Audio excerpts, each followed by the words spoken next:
उसने उसे एक झुंड हड्डी दी थी, ये सोचकर कि वो आगे चलकर एक महान महिला सम्राट बनेगी। लेकिन किसे पता था, जब वो ट्रेनिंग के लिए पहाड़ से नीचे उतरी तो उस भाग्यशाली नायक ने उसे एक चिकन लेग से ही पटा लिया, और उसकी वजह से वो मेरे साथ गुरु शिष्य का रिश्ता तोड़ने पर भी तैयार हो गई। अभी वो उस लड़की के साथ अपने घुटनों पर सेक्ट के मेन हॉल में मेरे सामने खड़ी है। वो कह रही है, गुरुजी, मैंने एक पाप किया है। मैंने अंश सूर्य से प्यार का वादा कर लिया है। आपने मुझ पर इतने साल मेहनत की है, इसी को याद करके मुझे आज़ाद कर दीजिए। मुझे अंश सूर्य से शादी की परमिशन दे दीजिए। उस खूबसूरत मासूम सी लड़की की ये मिन्नतें सुनकर मेरे सीने में कुछ उबलने लगा। एक पुरानी खून की उल्टी होते होते रुकी। ये क्या हो रहा है भाई? अगले ही पल मेरे दिमाग में ढेर सारी जानकारी आ गई, और तब मुझे समझ आया मैं किसी दूसरी दुनिया में आ गया हूँ।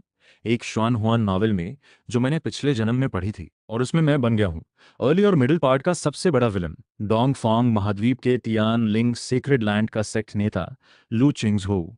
स्टोरी में लू चिंगजो ने बड़ी मेहनत से एक शिष्या तैयार की थी, लिन कैनियो, जिसे वो अपनी बेटी की तरह मानता था। एक ट्रेनिंग के दौरान लिन कैनियो घायल हो गई और भिखारी बनकर रास्ते पर बैठ गई। वहां मेल लीड मिला, उसने उसे एक चिकन लेग खिलाया।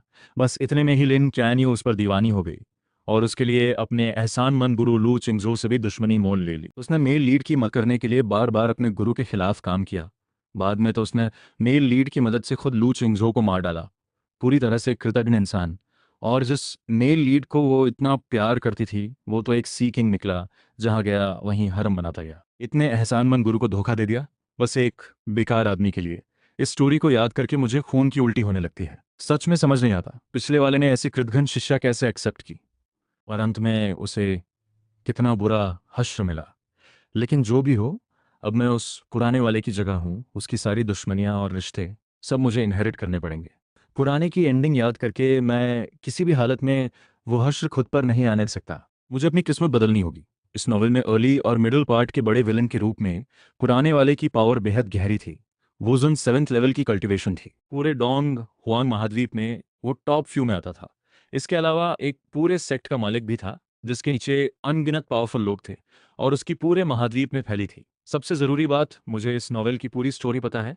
मुझे आगे की जानकारी है। उन एडवेंचर्स को याद करके मेरी आंखें चमक उठती हैं। बस उन्हें पहले से हथिया लूँ तो मेल लीड की क्या औकात, कोई इमॉर्टल भी आ जाए उससे भी लड़ सकता हूँ। ये सोचते हुए मैंने उस लड़के पर नज़र डाली जो उस लड़की के पास खड़ा था। यही है नॉवेल का मेल लीड, झो यानशु। देखने में काफ़ी हैंडसम और इम्प्रेसिव था। कोई हैरानी नहीं कि लिन कैन्यू जैसी कृतघ्न एक चिकन लेग पर उस पर मर मिटी।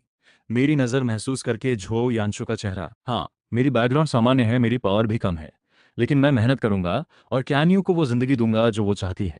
आसपास के एल्डर्स और डिसाइपल्स ने गुस्से से झो यानशु को घूरा और एक साथ बोलने लगी, बदतमीज, तू है क्या चीज जो यहाँ आकर बड़ी बड़ी बातें कर रहा है? लिन कैन्यू लू चिंगजो की सबसे चहेती शिष्या है। तियान लिंग सेक्रेड लैंड में वो प्रिंसेस की तरह है। हर एल्डर और शिष्य उसे आंखों का तारा मानता है। लेकिन किसी ने सोचा भी नहीं था कि उनकी नाजुक बच्ची एक बार बाहर ट्रेनिंग पर गई और किसी गांव के अनजान आदमी ने उसे उठा लिया। यह कोई कैसा है? सेक्ट के अंदर लगभग सभी एल्डर्स और डिसाइपल्स झू यानशु को मारने पर तुले हुए थे। तभी लिन कैन्यू आगे आई और सबको डांटने लगी, मैं और यानशु ये सच्चे प्यार में है, तुम सबको हमें रोकने का क्या अधिकार है? गुरुजी, आपने इतने साल मुझे पाला पोसा, इसी की कसम खाकर मैं आपको यह बता रही हूँ, अगर आप हमें रोकेंगे तो माफ करें। मैं सेक्ट छोड़ दूंगी और इस रिश्ते को हमेशा के लिए तोड़ लूंगी। जो यानशु ने गुस्से में कहा, क्या न्यू, हम सच्चे प्यार में हैं। ये लोग तुम्हारे साथी हैं, लेकिन बजाय खुश होने के बुरा भला कह रहे हैं। ऐसे सेक्ट में रहने का कोई फायदा नहीं, चलो यहाँ से। ये कहते हुए उसने लिन कैन्यू का हाथ पकड़ा और जाने को तैयार हो गया। ये सुनकर मन में हंसी आई।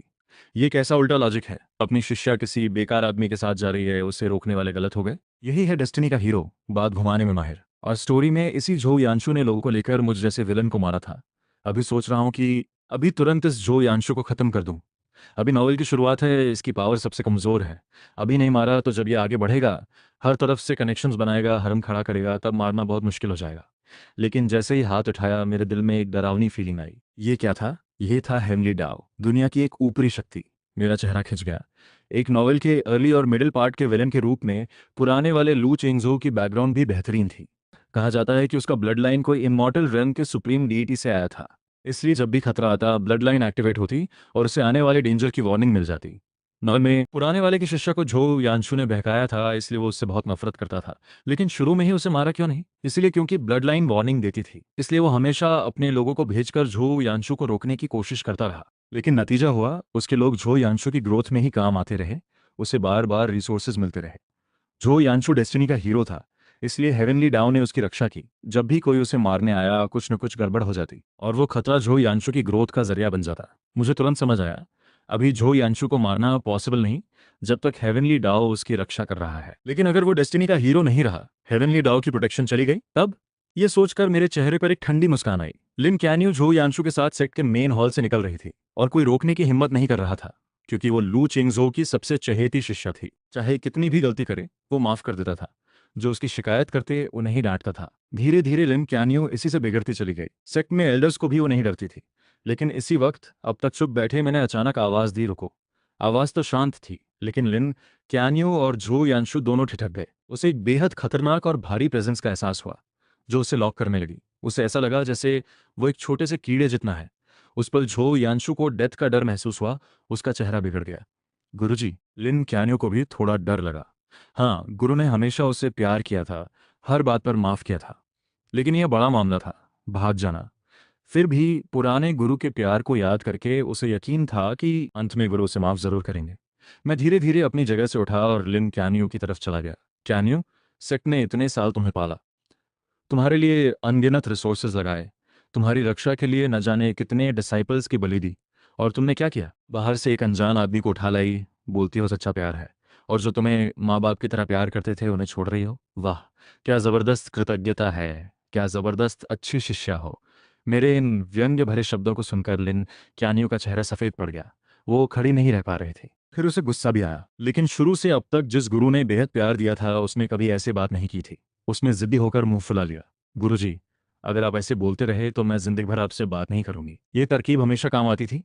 पहले जब भी वो ये कहती लू चेंगजो तुरंत मनाने आ जाता था। लेकिन लिन कैन्यू को नहीं पता था अब सामने वाला वो पुराना गुरु नहीं है, बल्कि एक दूसरी दुनिया का इंसान है। मुझे उसे मनाने का कोई मन नहीं था, उल्टा उल्टी आने की फीलिंग हो रही थी। पुराने वाले ने तो लिन कैन्यू को खजाना समझा था, लेकिन मेरी नजर में उसकी वैल्यू एक कण के बराबर भी नहीं। मैंने एक थप्पड़ मारा और बेरुखी से देखने लगा। आसपास के एल्डर्स और डिसाइपल्स हैरान रह गए। झो यानशु भी गुस्से में आ गया। वो ये समझने को तैयार ही नहीं था कि उसमें भी कोई गलती हो सकती है। उसे बस दूसरे गलत लग रहे थे। इसी बात से गुस्से में उसने मेरी तरफ नफरत भरी नजरों से देखा। गुरुजी, ये मेरी आखिरी बार है जब मैं आपको गुरुजी कह रहा हूँ। आज के बाद हमारे बीच गुरु शिष्य का कोई रिश्ता नहीं। ये कहकर वो झो यानशु का हाथ पकड़कर जाने लगी। तभी मेरी शांत आवाज फिर गूंजी, मैं तुम्हें जाने दे सकता हूँ। ये सुनकर लिन कैन्यू के मन में खुशी आई। जैसे सोचा था गुरु मान गए, लेकिन जो जिल्लत हुई वो याद थी, इसलिए उसने मुंह फुलाए रखा।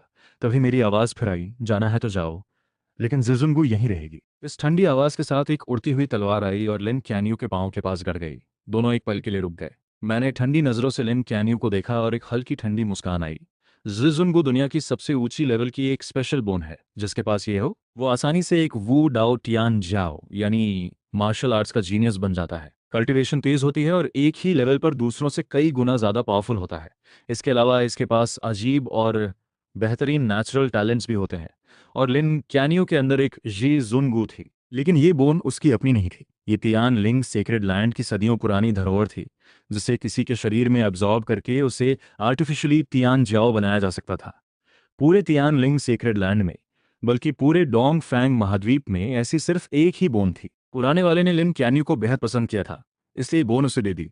सेट छोड़ने के बाद भी वो उसे ले जाने दिया। नतीजा, लिन कैन्यू ने उस बोन से बार बार झो यानशु की मदद की, और अंत में उसी बोन की वजह से झो यानशु लू चेंगझो को मारने में कामयाब हुआ।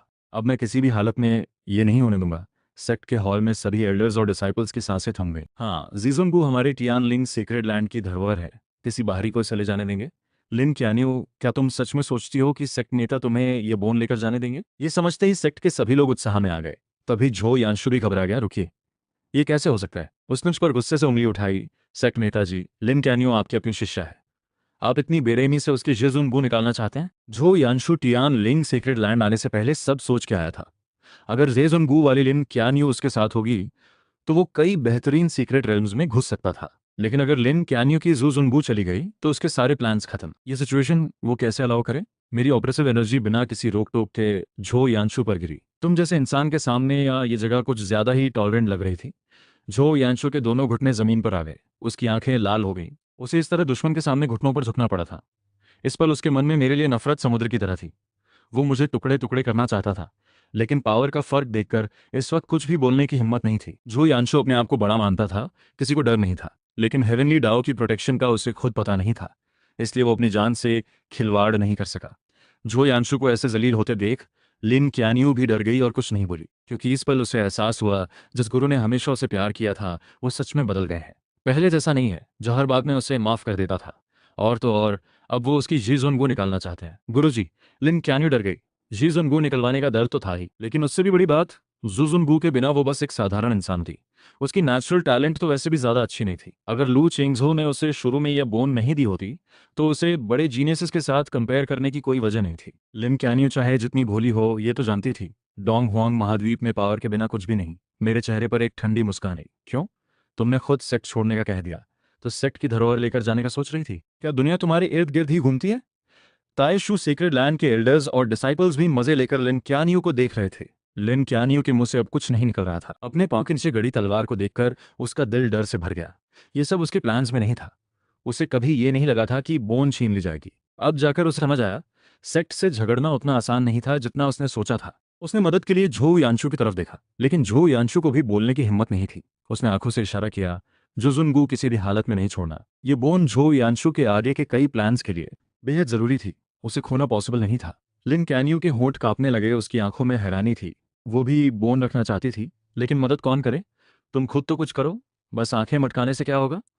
वो पहली बार अपने बॉयफ्रेंड पर झुंझलाई। उसे पहली बार लगा शायद वो उतना पावरफुल नहीं जितना सोचा था। ज्यादा वक्त नहीं है, कोई नहीं आएगा लोगों, बोन निकालो। तभी एक जबरदस्त एनर्जी सभी तरफ से आई। लो भाई रुकिए, ये आवाज कहाँ से आई? ये कौन है? कैसे इतनी हिम्मत से हमारे सेक्ट के माउंटेन गेट में घुसा?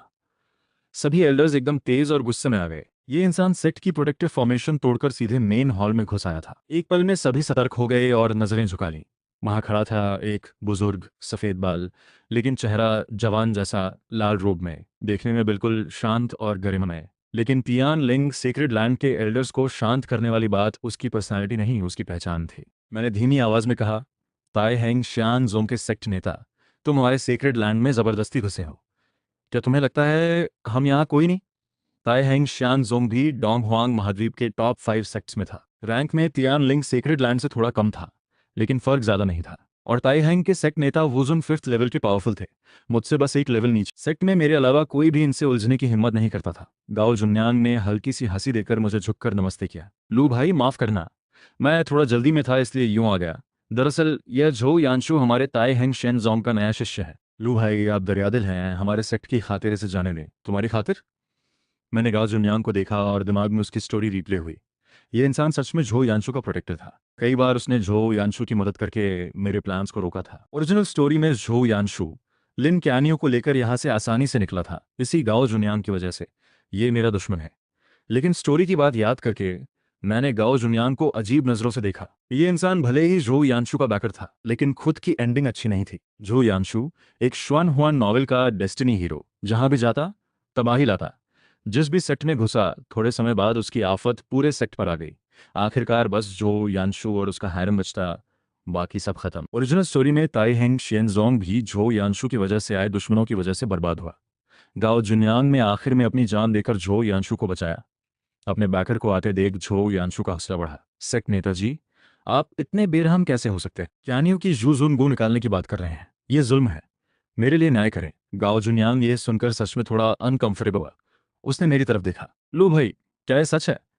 गाओ भाई तुम थोड़ा ज्यादा नाक घुसा रहे हो। गाओ जुन्यांग को ये बात कुछ देर चुभी, लेकिन उसने संभाल लिया। चाहे जो हो, जूजुन गू निकालना ये बहुत क्रूर बात है। लिन कैन्यू कितने भी साल की शिष्या हो, इतना दर्द। मैं मन में हंसा। यह बूढ़ा फॉक्स सारी बात जानता है, लेकिन अनजान बनकर मुझसे सवाल कर रहा है। वो भी चाहता था कि लिन कैन्यू के साथ जू जुन गू उसके सेक्ट में जाए। इतना बेशर्म हो तो मुझ पर ऐसी आंखें मत डालो। एक बार झो यानशु की मदद करने वाले लोगों ने साथ दिया तो झो यानशु की हिम्मत वापस आ गई। सेक्ट नेता जो कोई भी हो, इन्होंने मेरे साथ बहुत बुरा किया है। जू जुन गू निकालना यह सरासर जुल्म है। झो यानशु ने मुझ पर उंगली उठाई। गाओ जुन्यांग की मौजूदगी में आसपास के कुछ डिसाइपल्स भी झुकने लगे। उनके मन में भी थोड़ी दया आई। लिन कैनियो के चेहरे पर खुशी आई। लग रहा था जो जुनगू शायद बच जाए। लेकिन तभी मैंने ठंडी आवाज में कहा, गाओ भाई यह है कौन? वूशी लेवल की एक चीटी। इतनी हिम्मत कहाँ से आई कि मेरे सामने मेरे सेक्ट में खड़े होकर मुझसे सवाल जवाब करे? कोई तमीज नहीं, कोई लिहाज नहीं। गाओ जुनियान का चेहरा बिगड़ा। उन्हें खुद जुजो यानशु पर थोड़ा गुस्सा आया। भले ही वो उनकी शिष्या की तरह था, लेकिन हर सिचुएशन की अपनी जगह होती है। दो बड़े सेक्ट्स के लीडर्स आपस में बात कर रहे हैं। और इस लड़के की क्या औकात के बीच में बोलने लगे। ये बेअदबी बाहर जाएगी तो पूरी दुनिया ताई हिंगशियान जोंग का मजाक उड़ाएगी। झो यानशु, अभी तुरंत सेक्ट नेता से माफी मांगो। झो यानशु की आंखें फटी रह गईं। उसे ये उम्मीद नहीं थी। उसने गाओ जुन्यांग का ऑर्डर नहीं माना। यह देखकर गाओ जुन्यांग बेहद नाराज हुए।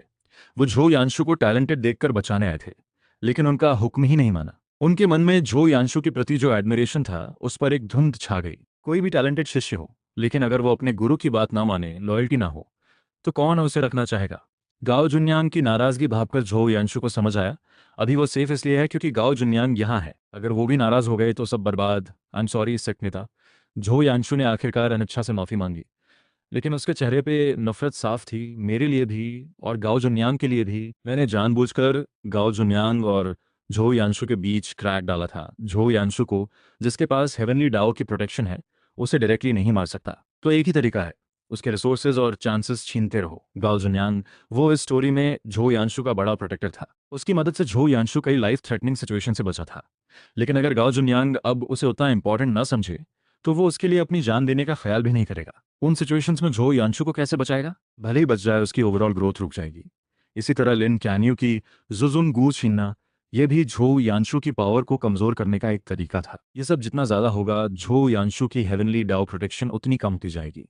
वो एक साधारण इंसान बन जाएगा, तब मैं आराम से उसे खत्म कर सकता हूँ। मैंने शांत आवाज में कहा। उसने खुद सेक्ट से रिश्ता तोड़ा, अब सेक्ट की धरोहर वापस लेना इसमें गलत क्या है? या गाओ भाई, तुम्हारे तियान लिंग सीक्रेट लैंड के खजाने पर नजर रखे हो, इसलिए रोक रहे हो? ये सुनते ही गाओ जुन्यांग का रंग उड़ गया। वो देर से आए थे, उन्हें नहीं पता था कि लिन कैन्यू ने सेक्ट से नाता तोड़ लिया है।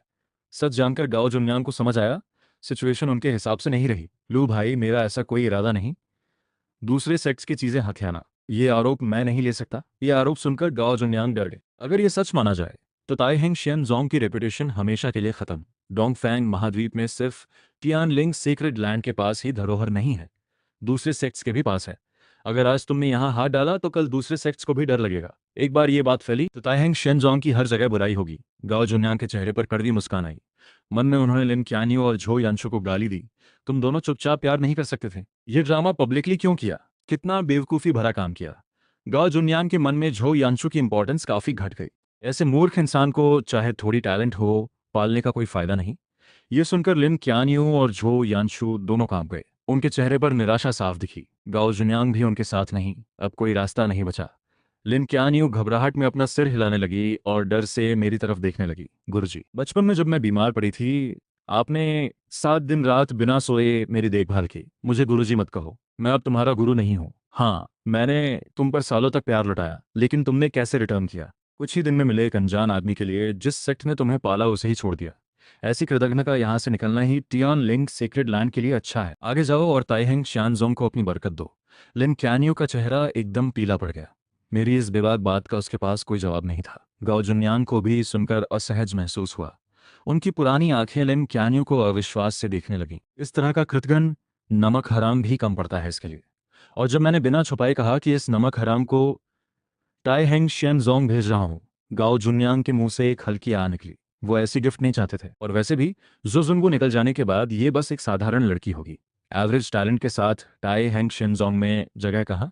चूंकि तुम खुद नहीं कर सकती, तो ये काम बड़ी शिष्या करेगी। सेक्ट नेता की ठंडी और साफ आवाज आई। फिर सबने देखा, एक बेहद शांत और ठंडे स्वभाव वाली खूबसूरत लड़की धीरे धीरे मेरे पीछे से आगे आई। उसका चेहरा बेदाग और नजाकत भरा था। उसकी आंखें बिल्कुल साफ और गहरी थीं। लंबा और सुडौल शरीर, कहीं से कोई कमी नहीं। लेकिन उसकी पर्सनालिटी इतनी ठंडी थी कि सेक्ट के ज्यादातर लोगों ने उसकी खूबसूरती को कभी नोटिस ही नहीं किया। सब उसकी पावर और ठंडेपन को ही याद रखते थे। सुवानशिन, लू चिंगझो की पहली और सबसे लॉयल शिष्या, यही वो इंसान है जो नॉवेल में आखिर तक उसके साथ रही और उसके लिए ही अपनी जान गंवाई। जो यानशु के हाथों मरी।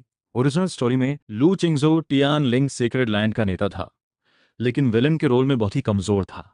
ज्यादातर शिष्य लॉयल नहीं थे, बस उसकी पावर से डरकर साथ थे। जैसे ही स्टोरी आगे बढ़ी और लू चिंगजो कमजोर नजर आया, सब छोड़कर चले गए। आखिर में सिर्फ सु वांगशिन बची। लेकिन ओरिजिनल स्टोरी में लू चिंगजो ने इस लॉयल शिष्य पर कभी ध्यान नहीं दिया। सारा प्यार लिन क्यान्यू जैसे कृतज्ञ पर लुटाता रहा। आखिर तक सु वांगशिन को एक नजर से भी नहीं देखा। मैं उस पुराने वाले जैसी गलती नहीं करूंगा। जो लॉयल शिष्य है उसे इग्नोर करके कृतज्ञ को पालना, ये सबसे बड़ी बेवकूफ़ी है। मैं थोड़ा रुका, फिर वहीं पर अनाउंस किया, वंशिन, आज से जुजुनगो तुम्हारी है। ये सुनते ही पूरा हॉल हैरान हो गया। सु वंशिन का शरीर कांप गया। उसकी हमेशा शांत रहने वाली आंखों में अविश्वास आ गया। उसे पहले से पता था गुरुजी की नज़र में वो लिन क्यानियो की एक करोड़वें हिस्से जितनी इंपॉर्टेंट भी नहीं थी। उसे लगा था जुजुनगो छीनने के बाद गुरु उसे सेक्ट के खजाने में रखेंगे या किसी और को देंगे। लेकिन गुरुजी ने यह मुझे दी। सु वानशिंग का दिल अंदर से हिल गया। क्या गुरु ने आखिरकार मुझे वैल्यू देना शुरू किया? सु वानशिंग का दिल तेज धड़कने लगा। अंदर एक गहरी इमोशन आई। उसने कसकर अपनी तलवार पकड़ी। उस पल उसके मन में एक पक्का इरादा आया। गुरुजी ने मुझ पर भरोसा किया। इस जन्म में मैं कभी उनके खिलाफ नहीं जाऊंगी। अपनी जान देकर भी उनके सारे दुश्मनों को खत्म करूंगी। मेरी जूजुन गु से क्यों? मैं ये एक्सेप्ट नहीं करती। लिन कैनियो ने यह सुनकर बहुत बुरा मुंह बनाया। वो हमेशा इस बड़ी शिष्या को जेलसी से देखती थी, क्योंकि ये उससे ज्यादा खूबसूरत थी और उससे ज्यादा पावरफुल थी। फिर भी गुरु का सारा प्यार उसी पर था। इसी वजह से पुरानी लिन कैनियो सुवानशिन के सामने अपने को सुपीरियर समझती थी। तुम चाहे जितनी अच्छी हो, गुरुजी की नज़र तुम पर नहीं पड़ती। सारा प्यार मुझे मिलता है, इसका मतलब तुम मेरे बराबर ही नहीं। अब ये देख रही थी कि गुरुजी जुजुनगु सु वानशिंग को दे रहे हैं। लिन कैनियो को एहसास हुआ गुरुजी का प्यार उस पे से हट गया और जिस बड़ी शिष्या से वो नफरत करती थी उसी पर गया। जुजुनगु के साथ उस जगह भी ये पीछे रह गई। अब सु वानशिंग के पास जुजुनगु हो गई। लिन कैनियो किसी हिसाब से भी उसके आगे नहीं टिकेगी। ये नतीजा वो बिल्कुल नहीं मान सकती थी। लेकिन अगले ही पल एक ठंडी और हड्डियों तक ठंडक देने वाली एनर्जी लिन कैनियो पर छा गई। डर से उसने आंखें बंद कर लीं। उसने देखा सुवानशिंग की ठंडी आंखों में मृत्यु जैसा भाव था। उस बड़ी शिष्या के लिए लिन कैनियो जैसी कृतघ्न पर कोई मर्सी नहीं थी। वो उसे एक दुश्मन की तरह देख रही थी। सु वानशिन की लॉयल्टी को देखते हुए जब उसने इस कृतघ्न को ऐसा करते देखा तो उसके मन में नफरत और गुस्सा था। खासकर मेरी परमिशन मिलने के बाद सु वानशिन ने तलवार उठाई और आगे बढ़ी। लिन कैनियो डर के मारे सो सी गई। चीखते हुए बोली, तुम तुम मत आओ। तुम तियान लिंग सीक्रेट लैंड की शिष्या हो। इतने रिसोर्सेज होने के बाद भी कोई तरक्की नहीं, बस जेलसी और ईगो। अब जब नहीं लड़ सकती तो गुरु भाइयों को बुरा भला कह रहे हो। और फिर नमक हराम बॉडी में घुसी एक तेज गर्मी उसके अंदर से बाहर आने लगी। उस पर लिन ये जुजुंगू किसी भी तरह से तुम पर शोभा नहीं देती। सेक्ट के जो डिसाइपल्स और एल्डर्स पहले लिन कैनी से डर कर चुप रहते थे, आज उनकी भड़ास निकलने का मौका आ गया। हाँ सेक्ट नेता, आज जुजुंगू निकालना सही फैसला है। बिल्कुल, सेक्ट नेता की इतनी बड़ी पावर और सोच, लेकिन एक छोटी सी लड़की की वजह से उलझे रहे। अच्छा हुआ, अब वो चली जाएगी तो सेट का माहौल साफ होगा। लिन कैनियो गुस्से से चिल्लाने लगी, लेकिन सु वानशिन की ओवरवेलमिंग प्रेशर में वो एक कदम भी नहीं उठा पाई। सु वानशिन तो एक बुरी औरत है, ऐसे बोलने के अलावा उसके पास कोई रास्ता नहीं था। वो जमीन पर हाथ पांव मारकर गाली देने लगी, किसी मोहल्ले की लड़ाई की तरह।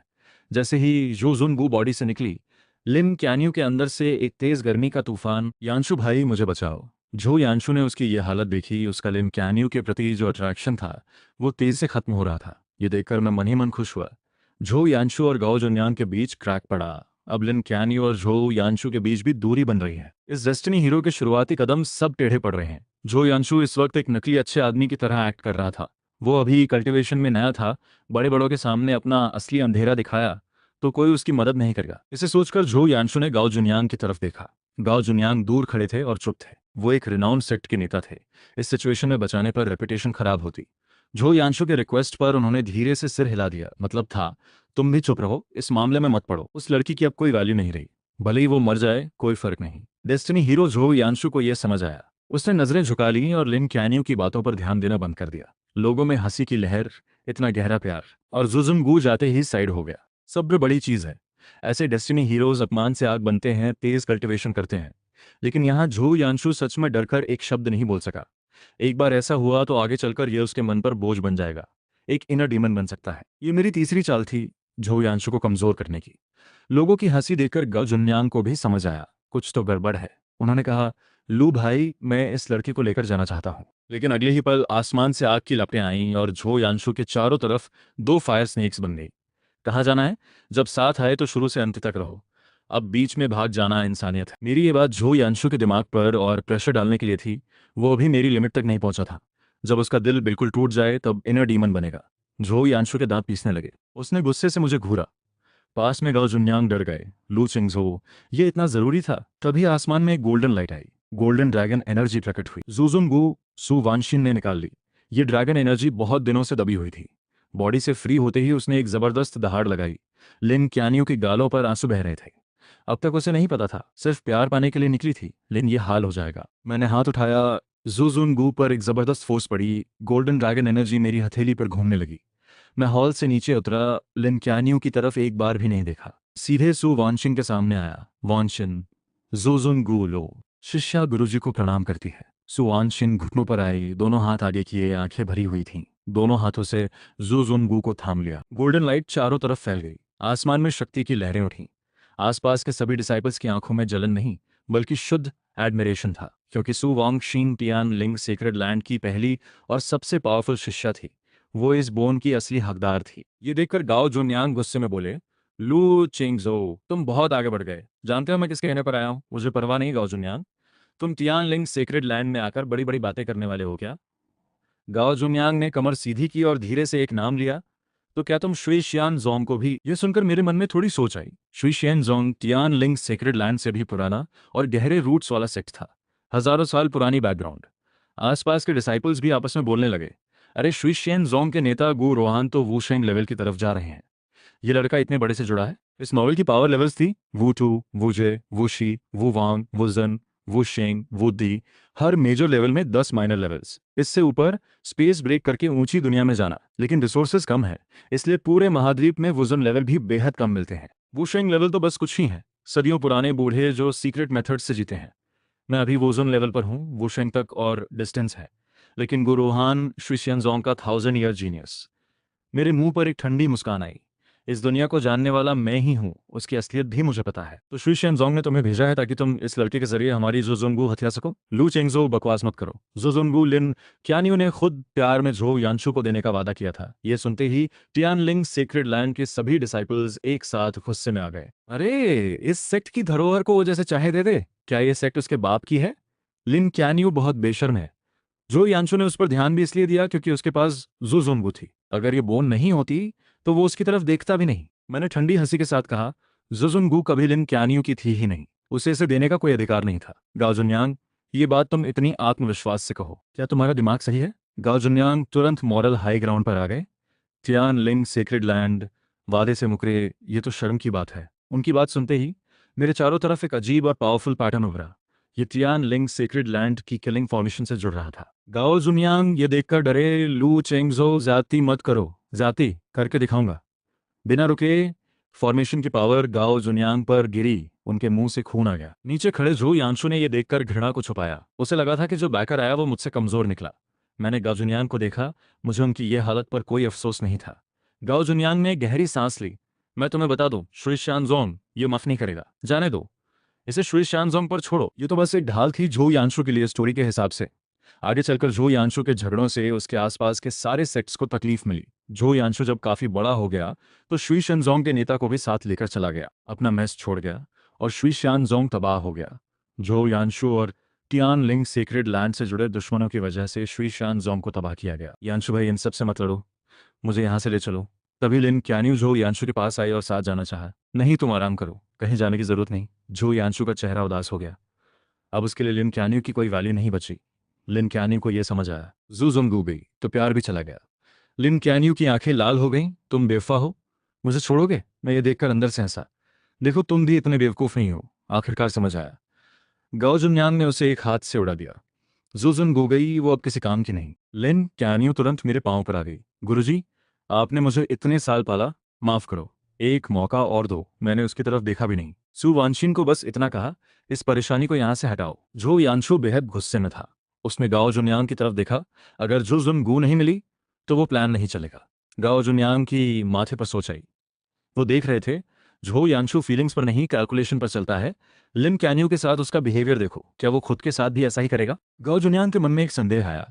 मैंने उनकी रिएक्शन देखी और मन में मुस्कुराया। गाओ जुन्यांग इस बार जूजुम गू और फेंग हुआंग एग दोनों हथियाना चाहते थे। ओरिजिनल स्टोरी में झो यानशु टियानिंग सेक्रेड लैंड से लिन कैन्यू को लेकर निकलता था। फिर लिन कैन्यू की जुजुन गो की पावर से ताइहेंग शेनजोंग में रहकर उन्होंने 9 टर्न फीनिक्स एग खोजा, जो एक बाद में एक लड़की बनकर निकली, यू फोंगशी। वो भी उसके हैरम में आ गई और यू फेंशी की मदद से टियान लिंग सेक्रेड लैंड के जो पावरफुल लोग पीछा करने आए सबको खत्म कर दिया। यू फेंशी का पावर तो और भी ज्यादा था। उसके अंदर फीनिक्स ब्लड था। उसके 9 turn Holi flame body dual cultivation में अपने पार्टनर की कोर एनर्जी को प्यूरिफाई और कंडेंस कर सकती थी। इसी से झो यांशु बाद में तेजी से ग्रो करके टियान लिंग सेक्रेड लैंड के पावरफुल वॉरियर्स को भी डिफीट कर सका। लेकिन अब जुजुंगू के बिना वो ये चांस नहीं पा सकता।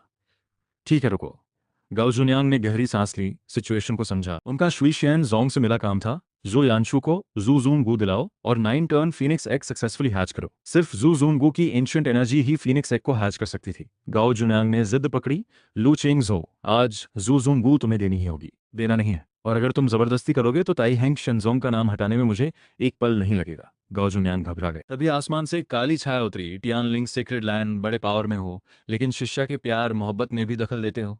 ये एक बात करने वाला कौवा था, किसी का पालतू स्पिरिचुअल पेट। मेरे चेहरे पर नाराजगी आई। तू कहाँ से आया? मैं शुई शियानजोंग का ग्रैंड एल्डर लिन सेन हूँ। सेक नेता के आदेश से कह रहा हूँ, जुजुंगू दे दो। काम हो जाए तो तुम्हें रिवॉर्ड भी मिलेगा। कौवे ने लालच दिखाने की कोशिश की। मेरे होठों पर ठंडी मुस्कान। अच्छा, क्या रिवॉर्ड? 9 टर्न फीनिक्स की 3 बूंद ब्लड। कौवे ने स्मूथली बात की जैसे ये बहुत बड़ी बात हो।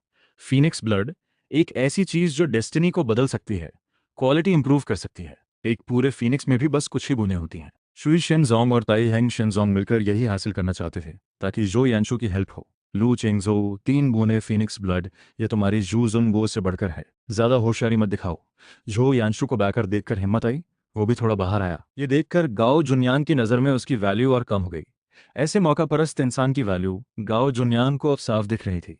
मेरे मन में कोई लालच नहीं था। मैंने हाथ उठाया, वो कौवा पल में गायब हो गया। पूरा हॉल सन, क्या हुआ अभी? 2 पल बाद गाओ जुनियांग चिल्लाए, लू चिंगजो तुमने क्या किया? शुई शेनजोंग के आदमी को हाथ लगाया, अभी निकले यहाँ से। दोबारा कहने की जरूरत न पड़े। मुझे इन लोगों से अब बेहद नफरत हो रही थी। 3 बूंद फीनिक्स ब्लड से मुझे लालच देंगे? उनके लिए तो यह बिना कुछ दिए मिलने वाली डील थी। 9 टर्न फीनिक्स एग हैच हो तो बस ब्लड निकालो, कोई इन्वेस्टमेंट नहीं। और मुझे जैसे बहुत बड़ा फेवर दे रहे हैं। बिल्कुल हाथ कंगन को आरसी क्या। लू चेंगजो, यह श्वेश शेनजोंग का अपमान है। जो यानशु तड़प उठा। उसे जू जुनगू और फीनिक्स ब्लड दोनों चाहिए थे। ये मौका दोबारा नहीं आएगा। गुस्से में उसने सबसे बेवकूफ चाल चली और दिखाकर डराना, लेकिन मुझ पर ऐसी चीजें काम नहीं करती। मैंने ठंडी आवाज में कहा। नीचे एक बूंद जबरदस्त प्रेशर गिरी। जो यांशु धरती पर दब गया। तुम्हारे वूटू लेवल से कोई जूजुन लेगा? ख्वाब देखना बंद करो। शुई शियानजोंग मुझे जुजुनगू मर्ज करने में हेल्प करेगा। यह सुनकर मैं हंसा। हड्डी की जरूरत के लिए भी किसी और की मदद? इतने बेकार हो। गाओ जुनयांग ने बात बचाने की कोशिश की। जुजुनगू सिर्फ पावर नहीं, कैरेक्टर को भी टेस्ट करती है। मैंने ठंडे लहजे में कहा, इस जैसे कैरेक्टर को टेस्ट करना? हाँ, हंसी की बात है। मैंने गाओ जुनियांग को एक नज़र से देखा और चुप हो गया। गाओ जुनियांग ने सोचा, चलो जो यानशु को जू जंगू मर्ज करने का एक चांस दो। अगर कर ले तो पावर से वो खुद निकल जाएगा। बड़े बड़े सेक्ट्स की नज़र में मैंने बिना रुके सु वांगशिन को इशारा किया और सु वांगशिन जू जुनगू लेकर जो यानशु के सामने आई। लेकिन जो यानशु एकदम झिझक गया। उसके अंदर कॉन्फिडेंस नहीं था। गाओ जुनियांग ने उसे चुपके से समझाया, बस जुजुनगू मर्ज करो, हम ताई हेंग शेन जोंग की तरफ निकल जाएंगे। वहां से 10,000 माउंटेन्स में जाएंगे। टियानलिंग सीक्रेट लैंड भी वहां नहीं रोक सकेगा। गाओ जुनियांग ने यह प्लान दिया, लेकिन जो यानशु खुद भी कॉन्फिडेंट नहीं था। जुजुनगू अभी उसके हाथ नहीं, फिनिक्स ब्लड भी नहीं। अभी वो बस एक साधारण इंसान है। क्या उसमें वो हिम्मत है? असल में जब डर ने उसे घेरा, जुजुनगू का कनेक्शन उससे टूट गया। ये था मेरा एक और तरीका, जो यानशु की किस्मत को तोड़ने का। शुरू, सु वानशिन ने ठंडे लहजे में कहा। उसने जुजुनगू में एनर्जी डाली। तेज गोल्डन लाइट चमकी।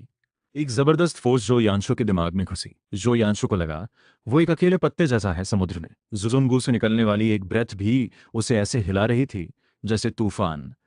3 सांसें भी नहीं हुई, जो यानशु के मुंह से खून आया। वो घुटनों पर गिरा और दर्द से तड़पने लगा। ये देखकर सब हैरान रह गए। ये तो जीनियस था, लेकिन 3 सांस भी नहीं टिक सका। जुजुनगू 1 इंच भी नहीं ली। मर्ज होना तो दूर की बात, क्या हुआ?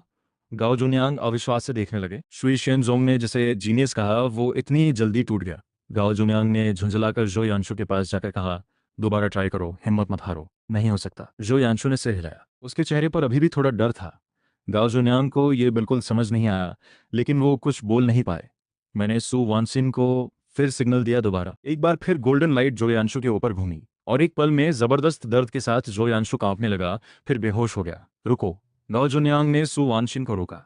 वो जो यानशु की इस हालत से पूरी तरह निराश हो गए। मेरे चेहरे पर मुस्कान चांस आया, लेकिन काम में है। मैंने ठंडी नजरों से गाओ जुनियांग को देखा। जो यानशु पर कंप्लीट डिसअपॉइंटमेंट के बाद गाओ जुनियांग यहां रुकना नहीं चाहते थे। लू चिंगजो, तुमने ट्रिक्स चलाई, लेकिन मैं तुम्हें बता दूं, जब शुई शियन जोंग को ये पता चलेगा, तुम्हारी पावर से ये मैटर खत्म नहीं होगा। उनकी ये बात मुझे एक पल के लिए भी इफेक्ट नहीं किया। गाओ जुनियांग को अब यहाँ का माहौल हॉस्टाइल लग रहा था। फिनिक्स एग हैच होना जरूरी था, वो जाना चाहते थे। लेकिन जाने से पहले मैंने ऐसी बात कही जो सीधे दिल पर लगी। गाओ जुनियांग, तुम्हारी अक्ल थोड़ी कम है। इतने साल बाद भी कोई ग्रोथ नहीं, और किस स्टार को साथ लेकर आए हो ये भी नहीं पहचाना। गाओ जुनियांग, अगर तुम अपने सेक्ट को बर्बाद नहीं करना चाहते तो इस झाड़ू को छोड़ दो, वरना एक दिन ये तुम्हें भी कीचड़ में खींच लेगी। ये बात बहुत कड़वी थी, लेकिन जो यांशु अभी भी सोच रहा था बस मुझे बुरा कहा जा रहा है। वो गुस्से से मुझे देखता रहा। गाओ जुनियांग को यह सब सुनकर दिल में खटका लगा। वो और जो यांशु मिलकर कुछ नहीं कर पाए, और टाइहिंग शियनजोंग की रेपुटेशन भी इस चक्कर में गई। अब आगे बढ़ने का कोई रास्ता नहीं। जो यांशु ने देखा सिचुएशन उसके हाथ से निकल रही है तो वो चीखने लगा, तियानलिंग सीक्रेट लैंड, आज की यह बेइज्जती मैं 100 गुना वापस करूंगा। गाओ जुनियांग ने भी कहा, लू चिंगजो, 3 बूंद फीनिक्स ब्लड, ये तुम्हारी जू जुनबू से बड़ी है। शायद तुमने ये बहुत महंगी कर दी। तब मुझे लगा ठीक है, साफ बात करते हैं। 9 टन फीनिक्स एग, जू जुनबू की एंशिएंट एनर्जी। तुम सोचते हो मुझे नहीं पता? क्या सिर्फ शुई शेनजोंग ही समझदार है, बाकी सब बेवकूफ़ हैं? ये सुनकर गाओ जुनियांग का चेहरा पल भर में बदल गया। तुम क्या करना चाहते हो? करना क्या है? जुजुनबू मेरे पास है। ये मेरा तियानलिंग सीक्रेट लैंड का चांस है। मैं जो चाहूं कर सकता हूं। गाओ जुनियांग और घबराए। 9 टन फीनिक्स एग उनका सबसे जरूरी मिशन था। शुई शेनजोंग ने यह टास्क दिया था। अगर वो फेल हो गए जो यांशु पर तो बड़ी सजा नहीं आएगी, लेकिन खुद गाओ जुनियांग को बहुत झेलना पड़ेगा। मैं वार्निंग देता हूं, सिर्फ ताई हेंग शेनजोंग नहीं, हुआंग फिंग शान और चिंग यून केव के पावरफुल भी आएंगे। तुम्हारी कोई और चाल है तो हम भी तैयार हैं। हुआंग फिंग शान और चिंग यून केव, ये भी बड़े सेट्स थे। तियानलिंग सीक्रेट लैंड से थोड़े छोटे। माहौल एकदम टाइट हो गया। कई डिसाइपल्स डर गए, अगर लड़ाई हुई तो हमें नुकसान होगा। लेकिन मुझे सब पता था, फीनिक्स एग जोजुनबू के बिना हैच नहीं होगा। अगर मैं नहीं गया तो क्या कोई और कर सकता है? मेरे मुंह पर मुस्कान। फीनिक्स एग सिर्फ जोजुनबू से हैच होता है, बिना मेरे किसका दम है? ये सुनकर जो यांशु को एक आइडिया आया। लू चिंगजो, हिम्मत हो तो आओ 10,000 माउंटेन्स में। हम वहाँ तीनों सेक्ट्स के साथ तुम्हारा इंतजार करेंगे। वहाँ 3 बड़े सेक्ट्स के पावरफुल लोग मुझे घेर कर खत्म करेंगे, और जू जुनगो भी उसे मिल जाएगी। जो यांशु का यही प्लान था। ठीक है, तो जाता हूँ। जो यांशु की ये सोच मैं पहले से जानता था। ऐसे ओपनली सोचने वाले को समझना कोई मुश्किल नहीं। गाओ जुनियांग हैरान हुए, इसने मान लिया? उन्हें जो यांशु ने आंख से इशारा किया, समझ गए। अच्छा, तो गाओ जुनियांग 3 दिन बाद मिलते हैं। घबराना ही। गाओ जुनियांग ने ठंडी आ लेते हुए जो यांशु को लेकर वहां से उड़ान भरी। हवा में जाते हुए गाओ जुनियांग ने कहा, जो यांशु, ये तुमने ठीक नहीं किया। लू चिंगजो को बुलाकर तुमने प्लान को रिस्क में डाला। जो जुनबू तो उसके पास है ही, हाथ नहीं आई। फिनिक्स ब्लड भी नहीं। जो यांशु का मन मुझसे नफरत से भरा था। उसे अभी भी लग रहा था शुई शेनजोंग और बाकी सेक्स मिलकर मुझे खत्म कर सकते हैं। फिर जूजनगू भी मिल जाएगी। असल में फीनिक्स एग हैच होने के लिए ह्यूज एनर्जी चाहिए। हुआंग फोंग शान और चिंग यून केव ने फीनिक्स ब्लड पाने के लिए ढेर सारी रेयर हर्ब्स और आइटम्स इकट्ठे किए थे। ताई हेंग श्यानजोंग ने भी यही किया। शुई शेनजोंग ने जो यंशु के लिए एक चानकुन लॉक भी बनाया था, जिससे न्यूबॉर्न फीनिक्स को बाइंड करके उसे मास्टर माना जा सके। ओरिजिनल स्टोरी में जो यांशु को एक बेहद पावरफुल गार्ड मिलती थी, लेकिन बहुत ज्यादा ब्लड निकालने की वजह से और बिना रोक टोक के उसकी कल्टीवेशन में यूज होने से वो फीनिक्स बस वू शी लेवल पर रह गई। आगे चलकर जो यांशु उससे भी आगे निकल गया। दोनों तेजी से 10,000 माउंटेन्स के अंदर पहुंचे। वहां पहले से 2 लोग खड़े थे। एक, पीले रंग का मुंह, छोटा कद, काला रोब। यह था हुआंग फैनसान का इस पीढ़ी का मास्टर, डू यानवे। दूसरी, खूबसूरत चेहरा, चालाक आंखें, हल्के पीले फ्लोइंग ड्रेस में, ये थी चिंग युन केव की केव मास्टर हाओ हुआन। उन दोनों ने जो यांशु को ऊपर से नीचे तक देखा। जो यांशु के बारे में वो पहले से जानते थे, शुई शियानजोंग के नेता से कनेक्शन है, इसलिए दोनों का बिहेवियर बेहद वार्म था। ये जो यांशु है, बिल्कुल इंप्रेसिव। इतनी छोटी उम्र में वो टू पीक तक पहुंचना, बड़ा होकर बहुत आगे जाएगा। ये बात सुनकर गाओ जुनियांग के होंठ कांपे। जो यांशु की कल्टीवेशन अच्छी दिखती है, खासकर इस उम्र में, लेकिन इतनी तारीफ जरूरी नहीं थी। उनके सेट में इससे बेहतर जीनियसेस बहुत है। ये तारीफ पूरी तरह शुई शियानजोंग के रिस्पेक्ट की वजह से थी। गाओ जुनियांग को असल में शुरू में जो यांशु से अच्छे रिलेशंस बनाने थे, लेकिन जब एक्चुअली देखा, निराशा ही हाथ आई। मैं दोनों सीनियर्स को नमस्ते करता हूँ। एल्डर्स के सामने जो यांशु बिल्कुल स्मूथली गया, पहले का झगड़ा लड़ाई सब भूल गया। दुयानवे ने मुस्कुराकर कहा, अच्छा बच्चा है। यह सुनकर गाओ जुनियांग से बिल्कुल रहा नहीं गया। दरअसल हम थोड़ा जल्दी बात करना चाहते हैं। हम तियानलिंग सेक्रेड लैंड गए थे, लेकिन जो जुनगू नहीं मिली। उल्टा लू चिंगजो ने कहा वो हमसे फीनिक्स एग को लेकर compete करेगा। दुयानवे को थोड़ा अजीब लगा, उसे नहीं पता था श्री शानजोंग्स में है। मुझे इसका कोई कारण नहीं दिखता। जो यांशु ने बात बढ़ाई, जानता था लेकिन मानता नहीं। हमने उसे बताया कि हुआंग फेंग शान और चीन यून केव भी हैं। उसने कहा कोई फर्क नहीं पड़ता। दु यानवे और हाओ हुआन के चेहरे एकदम कड़े हो गए। लू चिंगजो इतना घमंडी है? हाँ, वो किसी को नहीं मानता। श्री शियानजोंग के ग्रैंड एल्डर के स्पिरिचुअल पेट को भी उसने खत्म कर दिया। जो यांशु ये बात बता रहा था, चेहरे पर एक भी शर्म नहीं। ये सुनकर पहले जो थोड़ा हिचक रहे थे, हाओ हुआन और दु यानवे दोनों ने फर्म डिसीजन ले लिया। अगर वो आया तो हम उसे खत्म कर देंगे। जू यानशु के होठों पर एक छुपी हुई मुस्कान आई। पास में गाओ जुनियांग चुप रहे। उन्होंने अपनी आंखों से देखा था जो यानशु ने मेरे साथ क्या किया। वो क्लियरली ट्रबल मेकर था, लेकिन अभी उसने कुछ ही बातों में बाकी दोनों को भड़का दिया। यह इंसान आगे चलकर और बड़ी प्रॉब्लम्स लाएगा। गाओ जुनियांग ने तय किया, यह काम खत्म होने के बाद जो यानशु से ज्यादा नहीं उलझेंगे, वरना खुद को नुकसान। जो यानशु पूरी तरह बदले के ख्याल में था, उसे बाकी कुछ नहीं दिखा। दियानवे ने हाओ हुआन की तरफ देखा। तुम्हारे पास कुंतियान फॉर्मेशन के 36 फ्लैग्स हैं। हाओ हुआन ने तुरंत ठाने से हिलाया। बिल्कुल, फिनिक्स एग के लिए पूरी तैयारी की है। उसने स्लीव उठाई, एक झटके में 36 फ्लैग्स प्रकट हुए। उंगली हिलाई, सारे फ्लैग्स चारों तरफ उड़ गए और जंगल को सील कर दिया। बढ़िया, मैं भी कुछ करता हूँ। दुयानवे ने हाथ से मुद्रा बनाया। एरिया में एक थिक एनर्जी भर गई। ये देखकर गाओ जुन्यांग थोड़ा रिलैक्स हुए। मैं इस फॉर्मेशन को कंट्रोल करता हूँ। गाओ जुन्यांग की एक मूव, वो फॉर्मेशन के सेंटर में चले गए। जितना बड़ा कल्टीवेशन लेवल, उतना ज़्यादा कंट्रोल। बाकी दोनों ने एग्री किया। जो यांशु नीचे खड़ा था, पावरफुल लोगों का ट्रैप देखकर उसके चेहरे पर सेटिस्फैक्शन आई। एक रिक्वेस्ट है, लु चिंगजो एक फेक जेंटलमैन है। उसे मैं खुद अपने हाथों से खत्म करना चाहती हूँ। क्या ये पॉसिबल है? बिल्कुल, जैसे ही वो फॉर्मेशन में आ जाए हम उसे ट्रैप करेंगे, फिर जो चाहो। उन्हें जो यांशु के साथ फ्रेंडली रहना था, इसलिए ये भी मान लिया। जो यांशु ने खुशी से सिर हिलाया। बहुत शुक्रिया, आगे कभी जरूरत पड़े बताइएगा। उन्हें लगा जो यांशु बहुत जनरस है। वो हंसे। जरूर। दूर गाओ जुन्यांग ये सब देखते रहे। कुछ कहने का मन नहीं था। दूसरी तरफ जो यांशु के जाने के बाद टियान लिंग सेक्रेड लैंड में सब शांत हो गया। मैंने सु वानशिंग को पास बुलाया और 10,000 माउंटेन्स जाने की बात कही। जल्दी जुजुनगु मर्ज करो, फिर मेरे साथ चलना। सु वानशिंग थोड़ी झिझकी। गुरुजी, अगर मैं जुजुनगु की एंशिएंट एनर्जी एक्टिवेट नहीं कर पाई, फिनिक्स एग हैच न हुआ, तो क्या करें? बेहतर है आप खुद रखो। उसकी ये बात सुनकर मन में कुछ फील हुआ। कोई और होता तो जुजुनगु पाकर छोड़ता नहीं, लेकिन सु वानशिन ने कहा ओवरऑल प्लान ज्यादा इंपॉर्टेंट है। ये कैरेक्टर लिन क्यान्यू जैसी कृतखनों से बिल्कुल अलग था। जो मैंने दिया वो रखो, बस मेहनत से कल्टीवेट करो, यही काफी है। 2 दिन बाद सु वानशिन ने पूरी तरह जोजोनगु को मर्ज कर लिया। ये देखकर मैं सु वानशिन को लेकर 10,000 माउंटेन्स की गहराई में पहुंचा। वहां पहले से ट्रैप बिछाया जा चुका था। दूर से ही उस घाटी में घना कोहरा दिखा। गाओ जुन्यांग और बाकी लोग एकदम सामने आ गए। गाओ जुन्यांग ने ठंडे लहजे से कहा, लू चिंग्सो सच में आ गए। क्यों नहीं आता? एक साथी क्राउड से कौन डरता है? ज्यादा घमंड। इससे पहले डू यानबे और हाओ हुआन बोलते। जो यांशु सबसे पहले कूद पड़ी। तुम दोनों को नजरअंदाज करके यहाँ घमंड दिखा रहे हो, अब पछताओगे। ये सुनकर डू यानबे और हाओ हुआन दोनों बहुत गुस्सा हुए। लू चिंग्सो, तुम हुआंग फेंग शान और चिंग यून केव को भी कुछ नहीं समझते? तहिंग शेनजोंग को मिलाकर तीनों को? मैंने माथे पर थोड़ी खिंचाव महसूस की। अरे, मैंने ये कब कहा? कुछ दिन में ये जो यांशु ने मेरे बारे में बहुत कुछ कह दिया था।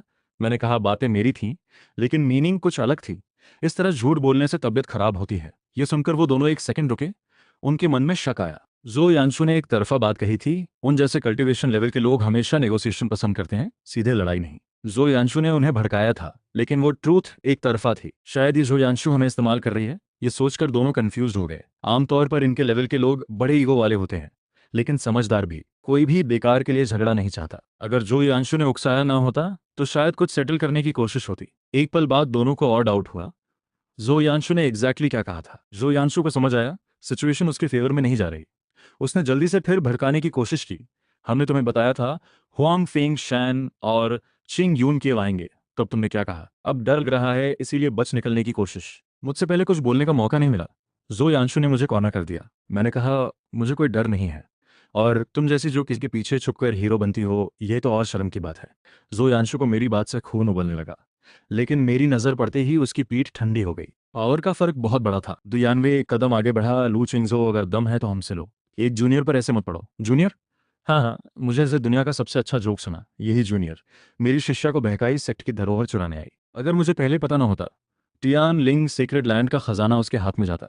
ये जूनियर नहीं है, ये सबसे बेशर्म इंसान है। मेरी बात में वन था, डायरेक्ट और फैक्चुअल। जो यांशु की बातें हमेशा मुझे बुरा भला कहा जैसी वेग थीं, मेरी बातें स्पेसिफिक थीं। डुयानवे और हाओ हुआन एकदम हेजिटेट करने लगे। मेरे जैसा कोई ऑनेस्ट ही दिखता है, जो यांशु जैसा झूठा। गाओ जुन्यांग, तुम कुछ नहीं बोल रहे? हाओ हुआन ने अचानक गाओ जुन्यांग से पूछा, जो इन दिनों बिल्कुल चुप थे। मुझे क्या कहना है? तुम्हें जो लगे, मुझसे कोई लेना देना नहीं। गाओ जुन्यांग इस पूरे मामले से निकलना चाहते थे, बस फीनिक्स ब्लड चाहिए था। अब जो यांशु से उन्हें कोई लगाव नहीं। ये सुनकर दुयानवे और हाओ हुआन को और टेंशन हुई। गाओ जुन्यांग कुछ जानते हैं, बोल नहीं रहे। जरूर जो यांशु ने कुछ किया। चलो पहले जोजुनगु से फीनिक्स एग हैच करते हैं। आगे की बातें बाद में।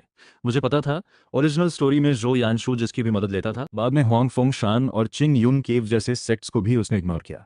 जब उन्हें दुश्मनों ने घेरा, जो यानशू ने हाथ भी नहीं बढ़ाया। अगर उन्हें अभी याद आए तो वो सर्टनली रिग्रेट करते। गाओ जुन्यांग ने शांत आवाज में कहा, इसे अंदर आने दो। दु यानवे और हाओ हुआन सतर्क थे, लेकिन जो यानशू को साथ लेकर अंडरग्राउंड केव में घुस गए। इस केव के चारों तरफ तेज आग थी, आम जानवर पास भी नहीं जाते, लेकिन इन पावरफुल लोगों के लिए ये कोई बैरियर नहीं था। मैंने एक रास्ता बनाया और अंदर घुसा। अंदर जाकर देखा, एक इंसान के साइज जितना बड़ा एग था, उस पर फायर रेड पैटर्न्स थे, लगातार आग की लपटें उठ रही थी। वो एग आग के बीच में खड़ा था, आसपास की जमीन उसकी हीट से झुलस गई थी। यही है 9 टर्न फीनिक्स एग। मैंने सु वांशिन को कहा, जाओ। सु वांशिन तुरंत आगे बढ़ी, जोजुनबू की पावर एक्टिवेट की। लू चेंगजो, आखिरी चांस, 3 बूंद फीनिक्स ब्लड दे सकते हैं जोजुनबू, और फीनिक्स एग दोनों छोड़ दो। इसी वक्त गाओ जुन्यांग ने फिर एक डील रखी, अगर जोजुनबू से फीनिक्स एग हैच हो जाए तो 3 ड्रॉप्स फीनिक्स ब्लड मुझे मिलेंगी, और 9 टर्न फीनिक्स सो यानशु को। शुई शेनजोंग का नेता गु रोहान, ये उसका डायरेक्ट ऑर्डर था। जो यानशु बहुत नाराज थी, उसे नहीं पता था गाओ जुन्यांग अब उसके साइड पर नहीं थे। असल में इन कुछ दिनों में जो यानशु को क्लियरली महसूस हुआ था कि गाओ जुन्यांग उससे दूर हो रहे हैं। उसने सोचा वो उसकी कैपेबिलिटी देखकर इंप्रेस नहीं, इसलिए उसने कंक्लूड किया गाओ जुन्यांग एक अपॉर्चुनिस्ट है। जो यानशु को नहीं पता कि वो खुद सबसे बड़ी अपॉर्चुनिस्ट है। गाओ जुनांग ने हल्के से माथे पर बल डाला, मैं तुम्हारी सेफ्टी के लिए ये कर रहा हूँ।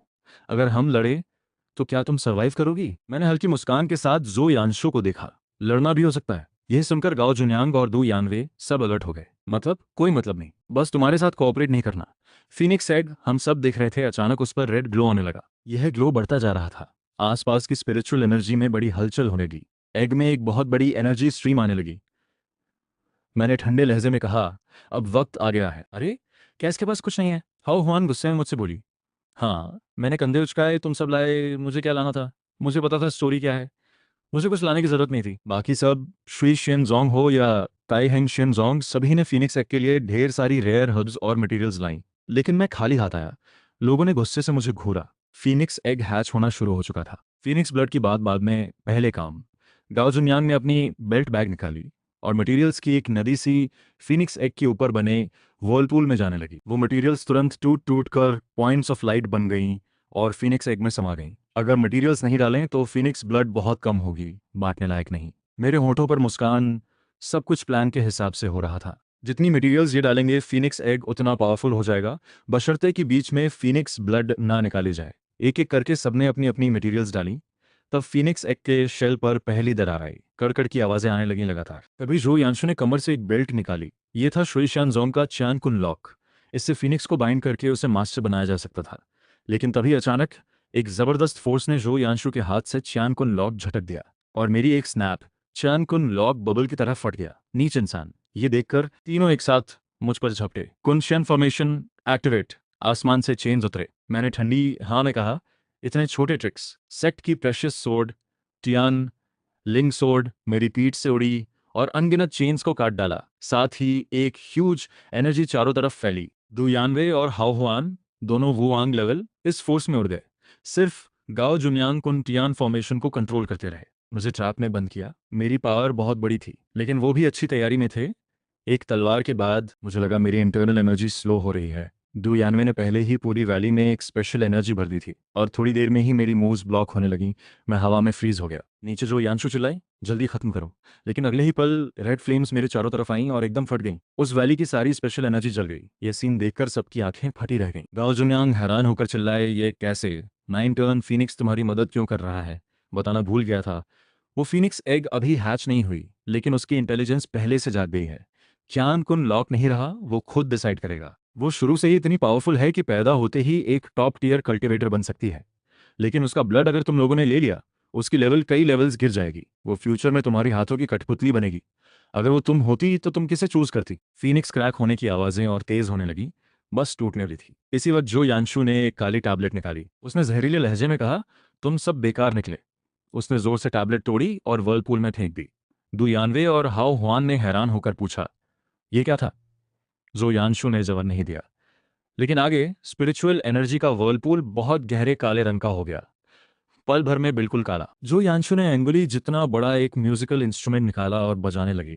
Duo Mingyu life stealing parasite. Gao Junyang ने सबसे पहले पहचाना। मेरे माथे पर भी बल पड़ा। ओरिजिनल स्टोरी में तो जो यांशु फीनिक्स एग मिलने के बाद नॉर्मल तरीके से आगे बढ़ती थी, कोई एक्स्ट्रा सिनेरियो नहीं था। लेकिन ये फीनिक्स एग कंफर्म करवाने के लिए शुई शेनजोंग ने उसे ये डुओ मिंगू दे दिया। ये पैरासाइट बेहद रेयर है, इसे बनाने के लिए हजारों जानें ली जाती हैं। एक बार यूज हुई तो दुश्मन का ब्लड लाइन पावर छीन लेती है। बहुत से कल्टिवेटर्स इसे पाना चाहते हैं। लास्ट टाइम ये 1000 साल पहले देखी गई थी। ये सुनते ही दु यानवे और गाओ जुन्यांग दोनों चिल्लाए, बेवकूफ, अगर डियो मिंगू चली तो फीनिक्स ब्लड हम तक नहीं पहुंचेगा। डियो मिंगू यूज होने के बाद फीनिक्स ब्लड जो यानशु अकेले लेगी। जब तक जो यानशु को मारो नहीं, ब्लड नहीं मिलेगा, तब उनकी सारी मेहनत और ढेर सारी मटेरियल्स बर्बाद। दु यानवे और हाओ हुआन को गाओ जुन्यांग का पहले जो यानशु के साथ ठंडा बिहेवियर याद आया। उन्हें पहले से अंदाजा था। इतनी इंटेलिजेंस के बावजूद गाओ जुन्यांग क्यों कोल्डली बिहेव करते थे, अब समझ में आया। जो यानशु एक व्हाइट आइड वुल्फ थी जो बस अपना काम निकालती है। जो यानशु ने ठंडी आवाज में कहा, मैंने चांस दिया था लेकिन तुम लोगों ने नहीं लिया, इसमें मेरी गलती नहीं। ये ब्लैक एनर्जी जो यानशु की तरफ बढ़ने लगी। हाओ हुआन और दु यानवे ने मेरे साथ लड़ना छोड़ा। गाओ जुन्यांग का चेहरा भी बुरा हो गया। उन्होंने जो यानशु के लिए इतना किया था और उसने पलटकर धोखा दिया। सब हट जाओ। मैंने सिर हिलाया और एक कदम आगे आया। अच्छा हुआ मैंने एक्स्ट्रा प्लान रखा था। मैंने धीरे से ऊपर सु वानशिन को देखा। सु वानशिन ने तुरंत कपड़ों के अंदर से एक छोटी पोर्सलिन बॉटल निकाली। उस पर एक क्रिस्टल क्लियर विलो ब्रांच थी। बॉटल में 3 ड्रॉप्स ऑफ वाटर थे। सु वानशिन ने बिना किसी झिझक के तीनों ड्रॉप्स फीनिक्स एग पर डाल दिए। साथ ही विलो ब्रांच भी जैसे सिग्नल मिला, खुद कर फीनिक्स एग पर जड़ जमा गई। एक विलो ट्री की छाया प्रकट हुई। आसपास की काली एनर्जी को रोक लिया। फीनिक्स एग पर रेड एनर्जी उमड़ आई। विलो ड्रॉप्स के साथ मिलकर वो और ज्यादा पावरफुल हो गई। ड्यू मिंगू को एक झटके में जला दिया। यह सब देखकर सबकी आंखें फट गईं। गाओ जुन्यांग अविश्वास से बोले, ये कैसे? तुम्हारे पास लियू शेंग का अवशेष कहां से आया? जरूरी है तुम्हें बताना? जो यांशु के फ्यूचर के बारे में सोचो। उसे बहुत बड़ी एंशिएंट सेक्ट्स के रूइंस मिले थे। मुझे इतनी बड़ी कल्टीवेशन है, मैं थोड़ा पहले जाकर एक्सप्लोर कर सकता हूँ। उन्हीं में से लियू शेंग का केव था। उसमें लियू शेंग का अवशेष और 3 वाटर ड्रॉप्स थे जो दुनिया के हर तरह की ईवल को ब्लॉक कर सकते हैं। लेकिन जो यांशु के चांसेस मैं सीधे नहीं छीन सकता। उसके पास हेवनली डाओ प्रोटेक्शन है। अगर उसके चांसेस डायरेक्ट लिए तो टियान लिंग सीक्रेट लैंड की ग्रोथ रुक जाएगी। इस बार फीनिक्स एग पक्का मिले, इसके लिए मैंने सेक्ट की प्रेशियस क्वी टियान मिरर को तोड़कर यह हासिल किया। असल प्लान था 9 टर्न फीनिक्स एग। इतनी मटेरियल्स अब्जॉर्ब करने के बाद अंदर बहुत सारा रेजिड्यू रह सकता था, तो एक ड्रॉप वाटर से उसे प्यूरिफाई करके हायर कल्टीवेशन पॉसिबल होती। बाकी 2 ड्रॉप्स गाओ जुन्यांग जैसे लोगों से लड़ते वक्त अपनी एनर्जी रिस्टोर करने के लिए। लेकिन शुई शानजोंग तो और आगे निकला। डियो मिंगू दे दिया। इसलिए शुक्र है एक एक्स्ट्रा प्लान था। मैंने गहरी सांस ली। फीनिक्स एग हैच हो रही थी, जल्दी यहां से निकलना था। जो यंशु गुस्से में चिल्लाए। उसने अपना वेस्ट बैच तोड़ दिया। ये देखकर गाओ जुन्यांग और बाकी सबकी त्योरियां चढ़ गईं। जो यंशु के पास शुई शेनजोंग का बैच था। यह बैच जब उसकी जान को खतरा हो तब यूज करने के लिए था। उससे पास के किसी सीनियर को सिग्नल जाता और वो आकर बचाता। लेकिन मुझे घेरने के लिए उसने इसे अभी तोड़ दिया। बैच से एक कलरफुल लाइट निकली और दूर उड़ गई। उसी वक्त फीनिक्स एग पूरी तरह टूट गई। अंदर से निकली एक रेड ड्रेस में एक खूबसूरत लड़की। उसका चेहरा बेहद स्टनिंग था। रेड ड्रेस उसके परफेक्ट फिगर पर थी। जब सब बहुत कॉशियस होकर उसे देख रहे थे, एक बर्निंग और पावरफुल एनर्जी ने सब पर एक साथ प्रेशर डाली। ये प्रेशर इतनी बड़ी थी कि डू यानवे और हाओ हुआन जैसे पावरफुल लोग भी अंदर से हिल गए। वू वांग लेवल और अभी जन्मी हुआ है, ये कैसा ब्लड लाइन है? लड़की की रेड आइज ने सबको स्कैन किया, फिर धीरे से नजर मुझ पर टिकी। वो विलो ब्रांच तुम थे? हाँ, मैंने शांत आवाज में सिर हिलाया। सबकी नजरों के सामने वो लड़की धीरे धीरे मेरे सामने आई और उठे टेक दिए। यू फेंगशी आपका शुक्रिया करती है। अगर आप अलाउ करें तो मैं 100 साल तक आपकी सेवा में रहूंगी। ये सुनते ही सबके चेहरे बिगड़ गए। इनमें सबसे ज्यादा तड़पी जो यशु। उसने गुस्से में यू फेंगशी को टोका, क्या तुम्हारी आंखें नहीं हैं? ये रेयर हर्ब्स किसने डाली? किसने तुम्हें वू वैंग लेवल तक हैच करने में मदद की? यू फेंगशी ने ठंडे लहजे से कहा, तुम सब यहाँ इसलिए आए थे क्योंकि तुम्हें मेरा फीट्स ब्लड चाहिए था। ये मुझे नहीं पता। सब कुछ मुझे पहले से पता था। ये सुनकर सब चुप हो गए। मैं इस लोगों से और नहीं उलझना चाहता था। एक विलन को बेकार में हीरो को काउंटर करने का मौका नहीं देना चाहिए। चलो। मैंने सु वानशिंग का हाथ पकड़ा और यू फेंगशी को लेकर चलने लगा। दूर गाओ जुन्यांग और दू यानवे किसी ने हाथ नहीं उठाया। ओरिजिनल स्टोरी में उनके पास चांस था, 2 वू वांग, 1 वुजन। लेकिन अब सिचुएशन बदल गई थी। मेरे साथ एक और वुवांग आ गई। उनकी जीत की प्रोबेबिलिटी बहुत कम हो गई और अभी फाइट करके अगर जीतें भी तो फीनिक्स ब्लड नहीं मिलेगा। ये पहले ही वुजुन लेवल में एंटर कर चुके थे। शुई शेनजोंग में 1000 साल का सबसे बड़ा जीनियस माना जाता था। मुझे भी इसे कंफर्म किल करने में उतना आसान नहीं होता। ओरिजिनल स्टोरी में जो यानशु ने ताइहेन शेनजोंग को तबाह करके भागने के बाद शुई शेनजोंग में शाओयुन के अंडर आ गई। ये शाओयुन गु रुहान का एक डिवोटेड फॉलोअर था, सालों से इसकी बेहद केयर करता था। लेकिन बाद में जो यानशु ने सेक्ट नेता गु रुहान को अपने साथ ले लिया। शुई शेनजोंग पर जो यानशु की वजह से दुश्मन आए। शाओयुन ने अकेले लड़ा और अंत में शुई शेनजोंग की रक्षा में जान गंवाई। न जाने उस बेचारे के मन में क्या था जब वो मरा। चूंकि ये एक प्रोटेक्टिव लेयर है, इसे हटाना भी पॉसिबल होना चाहिए। पहले मुझे थोड़ी चिंता थी, लेकिन उसे देखकर मन में एक नया इंटरेस्ट जाग गया। अगर जो यानशु और शाओ युन के बीच पहले से क्रैक आ जाए तो क्या जो यानशु की प्रोटेक्शन कम होगी? नीचे जो यानशु शाओ युन को देखकर जैसे डूबते को तिनका मिला। शाओ युन सीनियर, फिनिक्स एग उसने छीन लिया। ये छलिया सबको धोखा देगा। शाओ युन ने जो यानशु की बात सुनी और फिर मुझे क्वेश्चन करने लगे। लू चेंगजोउ, तुम इतने एक्सट्रीम क्यों हो गए? तियानलिंग सेक्रेड लैंड के नेता के तौर पर यह ठीक नहीं। वो 9 टर्न फीनिक्स एग के बारे में जानते थे। मुझे यह ले जाते देख नाराज हुए। लू चेंगजोउ, अगर तुम समझदार हो तो जो यानशु को यहीं छोड़ दो, वरना आज तुम नहीं निकल पाओगे। शाओ युन ने 64 फ्लाइंग सोर्ड्स निकाली। सब आसमान में एक एक करके खुल गईं। उनका ये घमंड देखकर मैंने ठंडी हाँ में कहा, शाओ युन, मैंने कभी किसी की चीज छीनी नहीं। कल्टिवेशन वर्ल्ड का रूल है, जिसकी किस्मत उसकी चीज। फीनिक्स ने मुझे चूज किया, मैंने किसी को फोर्स नहीं किया। तुम्हारा शुई शियान जोंग इस वक्त मुझे लूटने की कोशिश कर रहा है। ये सुनकर शाओ युन थोड़ा कंफ्यूज हुए। वो स्ट्रिक्ट रूल्स वाले इंसान थे। उन्होंने शक से जो यानशु की तरफ देखा। जो यानशु चुपचाप सिर झुकाए थी। दु यानवे और बाकी लोग भी अब कुछ नहीं बोल रहे थे। जो यानशु की मदद में एक भी वर्ड नहीं। शाओ युन को हैरानी हुई। उन्होंने ठंडे लहजे में जो यानशु से पूछा, 9 टर्न फीनिक्स ने इसे क्यों चूज किया? जो यानशु बोलेगी नहीं। वो कह नहीं सकती कि चान कुन लौट गई, डियो मिंगू भी काम नहीं आई। उसने शाओ युन से झूठ बोलने की कोशिश की। वो बीच में घुस गया। सब उलट पुलट हो गया। मैंने ठंडी हंसी के साथ कहा, 9 टर्न फीनिक्स अपने आप चूज करती है। अगर इन लोगों ने बार बार फीनिक्स ब्लड पर नजर न रखी होती तो यह सिचुएशन नहीं आती। जानते हो, फीनिक्स ब्लड निकालने से उसका लेवल कई लेवल्स गिर जाता। ये सब बस मुगी मारकर अंडे लेने की सोच में थे। ये बात सुनकर मैं शाओ युन की तरफ मुड़ा। श्री शेनजोंग खुद को डोंगजो का राइचियस सेक्ट कहते हैं। गलत काम करके मुकरना ये शोभा देता है। शाओ युन ने एक पल रुककर सारी सोर्ड्स वापस ले ली। गु रुहान ने उन्हें कहा था, जो यानशु का ध्यान रखो। लेकिन फीनिक्स ब्लड का सच उन्हें नहीं पता था। अब जानकर वो कंफ्यूज हो गए। उन्हें लगा ये तो हत्या करके फायदा उठाना था। ये शाओ युन के लिए एक्सेप्टेबल नहीं था। गु रुआन ने हमेशा उन्हें एक टूल की तरह यूज किया, लेकिन जाते वक्त एक शब्द नहीं कहा। पर अभी शाओ युन का कंफ्यूजन एक मौका था। मेरे होठों पर मुस्कान 3 सेट से मिलकर रुका। फिर भी 9 टर्न फिनिक्स मेरे पास है। तुम अपना जजमेंट खुद करो, लेकिन अभी मुझे जाना है। इतना कहते ही बिना कोई रिएक्शन का मौका दिए मैं वहां से निकल गया। जो यानशु आग बबूला हुई, लेकिन शाओ युन पर वो जो यानशु जैसा बिहेवियर नहीं कर सकती थी। शाओ युन सीनियर, वो चले जाएंगे, रोको उन्हें। शाओ युन ने हल्के से गाओ जुन्यांग की तरफ देखा। तुमने कौन सी टेक्निक यूज की? गाओ जुन्यांग ने फ्लैट टोन में कहा, डियो मिंगू। ये 3 वर्ड सुनते ही शाओ युन कांप गए। ये तो प्योर ईविल टेक्निक थी, हजारों जाने लेकर बनाई जाती है। तुमने यूज की? वो ठंडे और फ्यूरियस लहजे में जो यानशु की तरफ मुड़े। जो यानशु को पहले से पता था ये क्या है। उसने यूज किया था, लेकिन शाओ युन के सामने इनोसेंस दिखाने की कोशिश की। ये एक आर्टिफैक्ट है ना, कोई प्रॉब्लम है? शाओ युन का चेहरा और डार्क हो गया। उन्हें यकीन नहीं था कि शुई शेनजोंग के अंदर कोई ऐसी चीज रखता होगा। तुम्हें ये कहाँ से मिला? जो यानशु को याद है, ये शुई शेनजोंग के ग्रैंड एल्डर ने दिया था। उसने कहा था, किसी को मत बताना, सिर्फ तब यूज करना जब फीनिक्स एग हासिल करने का कोई रास्ता ना हो। जो यानशु ग्रैंड एल्डर को बिट्रे नहीं कर सकती। ये मैंने खुद कहीं से ढूंढा था। मुझे नहीं पता था ये क्या है। शाओ युन की नजरें उसे तीर की तरह देखने लगी, जैसे आर पार देख रहे हो। जो यानशु झूठ बोल रही थी, ये क्लियरली था। एक पल बाद शाओ युन की आंखों में निराशा आई। उन्हें नहीं पता था गु रूहान ने जैसे वर्दी माना वो झूठ बोलती है। इस लेवल के कल्टिवेटर्स को लॉन्ग लाइफ मिलती है, और उस एक्सपीरियंस से वो पहचान सकते हैं कोई सच बोल रहा है या नहीं। एक बार ऑनेस्ट होने का चांस दिया, फिर भी जो यानशु ने झूठ रखा। शाओ युन को लगा, सेक्ट नेता सिस्टर ने कैसा इंसान चूज किया। हल्की सी आंखें बाद शाओ युन ने तीनों से कहा, तीनों वापस जाओ। इस बार जो रिसोर्सेज तुमने लगाए श्री शेनजोंग बाद में कॉम्पनसेट करेगा। और तुम, उन्होंने जो यानशु की तरफ देखा, गाओ जुनियांग के साथ चलो, उनके सेक्ट में रहो। शाओ युन का प्लान था जो यानशु ताई हैंग शियान जोंग में कल्टीवेट करे। आगे गाओ जुनियांग से ही रिसोर्सेज मिलती रहेंगी। लेकिन गाओ जुनियांग थोड़े हेजिटेंट थे। ताई हैंग शियान जोंग में पहले से काफी डिसाइपल्स हैं। जो यानशु के लिए ज्यादा अटेंशन नहीं दे पाऊंगा। कोई बात नहीं, जो भी चाहिए श्री शेन जोंग से मांगो। शाओ युन ने गाओ जुनियांग की बात को इग्नोर किया और मैटर क्लोज किया। श्री शेनजोंग के इंसान के सामने गाओ जुनियांग नहीं कह सकते थे। ठीक है, जब कल्टिवेशन थोड़ी और बढ़े तो श्री शेनजोंग आ जाए। शाओ युन ने हल्के से हाँ कहा। वुशी लेवल पर पहुंचे, बाय जोंग टूर्नामेंट कंप्लीट करे, फिर मैं लेने आऊंगा। ये सुनकर गाओ जुनियांग को असल प्लान समझ आया।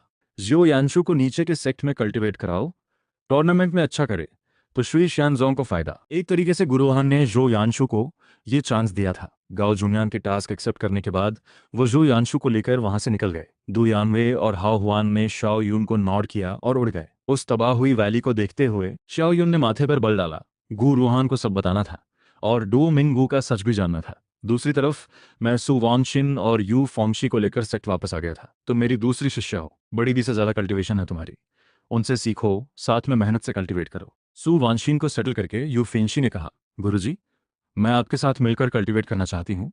मेरी फिनिक्स ट्रू फ्लेम आपकी एनर्जी को कंडेंस करने में मदद कर सकती है। ये सुनकर मुझे थोड़ी हैरानी हुई। यू फेंगशी मुझे रिटर्न कर रही है। मैंने मना नहीं किया। ठीक है, देखते हैं फिनिक्स ट्रू फ्लेम की पावर। मैं यू फेंगशी को लेकर अपनी केव में आ गया। मैं मेडिटेशन कुशन पर बैठ गया। तभी एक गर्म सी बॉडी मेरे पास आई। मैंने थोड़े कंफ्यूजन में मुड़कर देखा। यू फेंगशी की आंखों में एक अजीब भाव था और वो मेरे कान के पास फुसफुसा रही थी। मैं एक पल के लिए रुका, फिर याद आया यू फेंगशी की कल्टीवेशन मेथड क्या है। चूंकि वो खुद इतनी विलिंग थी, मैंने मना नहीं किया। केव की मोमबत्तियां बुझाईं। वो एक यादगार रात थी। अगले दिन आंखें खुली तो मुझे क्लियरली फील हुआ मेरे अंदर की पावर कुछ और कंसोलिडेटेड हो गई। अभी लेवल नहीं बढ़ा, लेकिन कॉम्बैट स्ट्रेंथ में थोड़ी ग्रोथ विजिबल थी। इतने बड़े लेवल के कल्टीवेटर को भी ये मामूली ग्रोथ दिखती है। फिनिक्स ब्लड काम करता है। मैंने मुड़कर सोई हुई यू फेंगशी को देखा और हल्के से सिर हिलाया। केव से बाहर निकलकर पहाड़ी पर आ गया। ये तियान लिंग सीक्रेट लैंड के डिसाइपल्स का आराम करने का जगह था। सु वानशिन दिन में यहाँ आती थी। आज भी वो सुबह सुबह यहाँ थी। मुझे देखकर सु वानशिन तुरंत खड़ी हुई और नम्रता से नमस्ते किया। गुरुजी, आपकी कल्टीवेशन कहाँ तक पहुंची? क्या ब्रेक थ्रू क्लोज है? गुरुजी, शिष्या अभी 53rd लेवल पर हैं, 54th पर पहुंचने वाली है। यह सुनकर मैंने सेटिस्फाइड होकर सिर हिलाया। आगे की स्टोरी शायद बायजोंग टूर्नामेंट पर आने वाली है। सभी सेक्ट्स अपने जीनियसेस को इकट्ठा करके एक बड़ी कंपटीशन करेंगे। हर सेक्ट एक प्रेशियस आइटम रखेगा। टॉप 10 में आने वालों को बेहतरीन रिवॉर्ड्स मिलेंगे और जो फर्स्ट आएगा उसे एक एक्सेप्शनल रिवॉर्ड मिलेगा। ओरिजिनल स्टोरी में जो यानशु ने इस कंपटीशन में 57th लेवल तक ब्रेक थ्रू किया था, फर्स्ट आई और ढेर सारी रेयर हर्ब्स लेकर 50th पीक तक पहुंच गई। ये उसका एक बड़ा चांस था, लेकिन अब सब बदल गया है। मेरे आने से उसके लिए ये चांस इतना आसान नहीं रहा। पहले मेरे प्लान में यू फेंगशी को ये कंपटीशन ज्वाइन करानी थी, लेकिन यू फेंगशी की पावर डायरेक्ट एक्सपीरियंस करने के बाद जन्म लेते ही वो वांग लेवल, अगर उसे कंपटीशन में भेजा तो लोग कंप्लेन करेंगे। इसलिए मैंने सु वानशिन पर ध्यान लगाया। बायजोंग टूर्नामेंट में पार्टिसिपेट करने में इंटरेस्ट है। सु वानशिन की आंखें बड़ी हो गई। गुरुजी, मेरी पावर अभी स्ट्रांग नहीं है। जू जुनगू कुछ ही दिन पहले मिली। अगर सिर्फ वुशी 3rd लेवल पर हूं तो कोई अच्छा रैंक नहीं आएगा, उल्टा आपको एम्बेरस करूंगी। बेहतर है छोड़ ही दी जाए। वो नहीं जा सकती। 9 टर्न फिनिक्स बहुत ओवर पावर्ड है। लेकिन सु वानशिन थोड़ी हेजिटेंट थी। वो मना करना चाहती थी, लेकिन डर था कि मुझे बुरा लगे। मैंने ये देखकर हल्की मुस्कान के साथ कहा, मैंने कहा हो सकता है तो हो सकता है। हाल ही में तियान लिंग सेक्रेड लैंड बाकी सेक्ट्स के साथ मिलकर एक एंशिएंट रूइंस एक्सप्लोर करेगा। तुम मेरे साथ चलना। कल्टीवेशन वर्ल्ड में सब सेक्ट्स कभी कभी एंशिएंट रूइंस में जाते हैं। बहुत सारे असेंडेड कल्टीवेटर्स के छोड़े हुए रूइंस हैं, जिनमें अनगिनत ट्रेजर्स हैं। एल्डर्स कभी कभी अपने डिसाइपल्स को साथ ले जाते हैं, क्योंकि कुछ रूइंस में लेवल रेस्ट्रिक्शन होती है। तब अपने ट्रस्टेड डिसाइपल्स को साथ ले जाना यूजफुल होता है। हाँ, पिछले कुछ समय में हुआंग फोंग शान ने एक ताए शू रूइंस ढूंढी है। क्या हम वहां जाना है? मैंने हाँ में सिर हिलाया।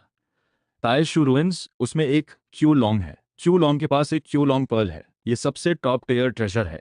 इसके अंदर की एनर्जी सीधे कल्टीवेटर में कन्वर्ट होकर पावर बूस्ट कर सकती है। ओरिजिनल स्टोरी में जो यानशु शुरुआत में इतनी कम पावर के साथ कुछ महीनों में 50th लेवल तक पहुंच गई, यही क्यू लॉन्ग पर्ल की वजह से। लेकिन अब मेरी वजह से जू जुन गू और फिनिक्स ट्रू फ्लेम नहीं है। जो यानशु के पास क्यू लॉन्ग पर्ल अब्जॉर्ब करने के बाद रूट अनस्टेबल हो जाती है। जूजुन गू से तेज अब्जॉर्प्शन, फिनिक्स ट्रू फ्लेम से प्यूरिफिकेशन, कभी कोई साइड इफेक्ट नहीं होता। मतलब अभी क्यू लॉन्ग पर्ल सबसे ज्यादा मेरे लिए फिट है। जो यानशु के लिए ये सेफ नहीं है अब। इसलिए मैं खुद सु वानशिन को लेकर जाने का सोच रहा था। ताइशू रूइंस के बारे में मुझे पता है। ये ताइशू सैंड के रूइंस हैं जो 5 एम्परर्स बनने के वक्त जाते जाते छोड़ गए। अंदर जाने वालों को टेस्ट करने के लिए लेवल रिस्ट्रिक्शन वू शी पर सेट की गई है। कितना भी बड़ा सीनियर हो, अंदर जाकर वू शी लेवल में एक्सप्लोर करना पड़ता है। बेहद डेंजरस।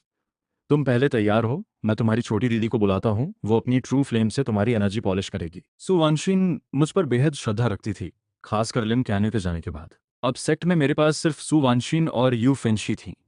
इससे सु वानशिन को मेरे साथ काफी समय मिलने लगा। मेरे इस तरह केयर करने से सु वानशिन के दिल में एक अजीब फीलिंग आई। ओरिजिनल स्टोरी में सु वानशिन के बारे में ज्यादा नहीं लिखा था, बस लॉयल डिसाइपल कहकर छोड़ दिया। इसी वजह से मैंने उसे अपने साथ रखा। उसके मन की इन छोटी छोटी फीलिंग्स पर मेरा कोई ध्यान नहीं था। मैंने मुड़कर सु वानशिन की टेबल पर रखी कुछ खाली बॉटल्स देखी। मैंने थोड़ी नाराजगी से नई बॉटल्स निकाल कर दी। ये कुछ नई मेडिसिन है। पहले वाली खत्म हो गई? हाँ गुरुजी। सु वानशिन ने थोड़ा शर्माकर सिर हिलाया। मैंने कहा था ना, खत्म हो तो खुद आकर ले जाया करो, और ये बार खुद आना। इतना कहकर मैं वहां से चल दिया। मेरी उस केयरफ्री चाल को देखकर सु वानशिन की नजरें हट नहीं रही थीं। आंखें भरी भरी सी थीं।